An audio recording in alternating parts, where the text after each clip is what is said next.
बच्चों, आज हम कक्षा 8वीं विषय सामाजिक विज्ञान पाठ 6 और पाठ का नाम है स्थल मंडल, स्थल एवं स्थलाकृतियां।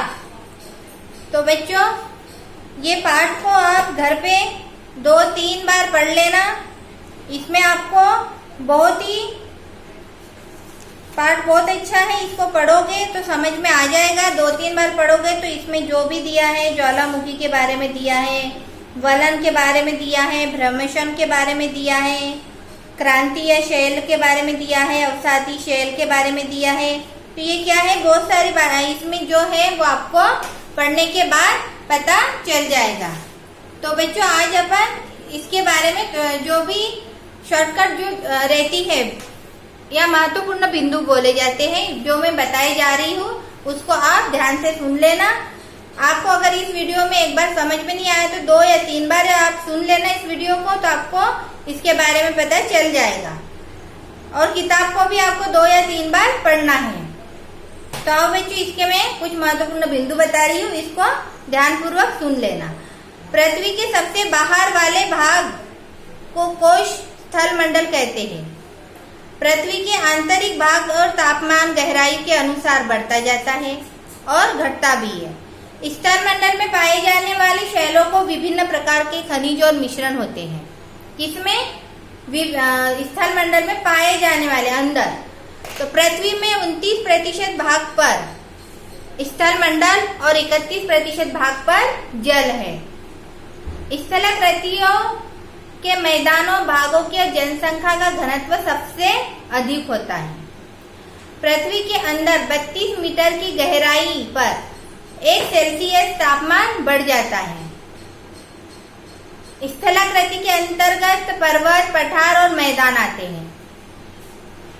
जब धरातल के बाहरी भाग पर पिछला पदार्थ ठंडा होकर ठोस रूप धारण कर लेता है, तो इस प्रकार में बने आग्नेय शैल के बेसाल्ट कहते हैं। पवन, बहता पानी तथा हिमालयों से द्वारा पदार्थों में जमाव के बने शैल को अवसादी शैल कहते हैं। पृथ्वी की उत्पत्ति वर्तमान में लगभग 400 करोड़ वर्ष पूर्व में मानी जाती है। शैल 3 प्रकार की होती है। कौन कौन सी होती है? 3 प्रकार की। एक है आग्नेय शैल, अवसादी शैल और कायांतरी शैल। तो बच्चों, ये भी एक प्रश्न आपका बनेगा कि शैल 3 प्रकार की शैल बनती है, तो प्रश्न आपका बनेगा कि शैल कितने प्रकार की बनती है। तो आपको क्या करना है कि इन शैलों के नाम लिखना है। कौन कौन से? आग्नेय शैल, अवसादी शैल और कायांतरी शैल।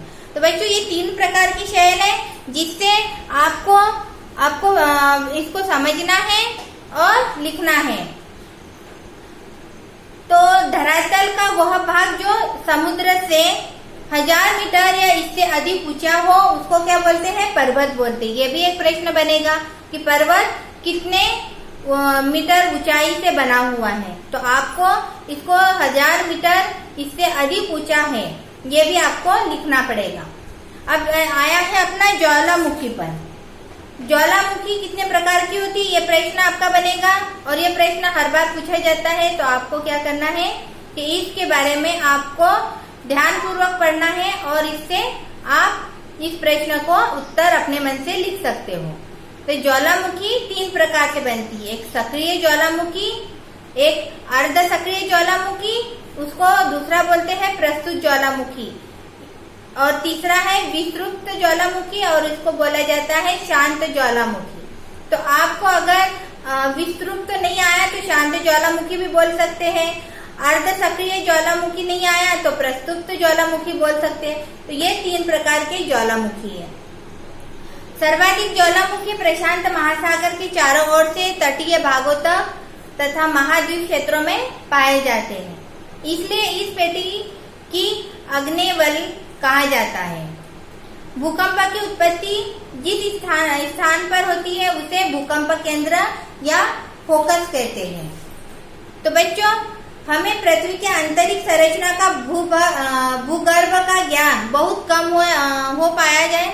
हाँ, गहराई का साथ साथ भूगर्भ का तापमान बदल जाता है और पृथ्वी की धरातल की रचना परिवर्तनशील शक्तियों के द्वारा होती है। प्रशांत महासागर में तटीय भागों में सबसे अधिक भूकंप आते हैं। तो बच्चों आज अपन ने इस बारे में पढ़ा है, तो आप इसके मैं प्रश्न उत्तर भेज दूंगी और आपको इसको 2 या 3 बार पढ़ना है। तो बच्चों अगले वीडियो में मिलते हैं।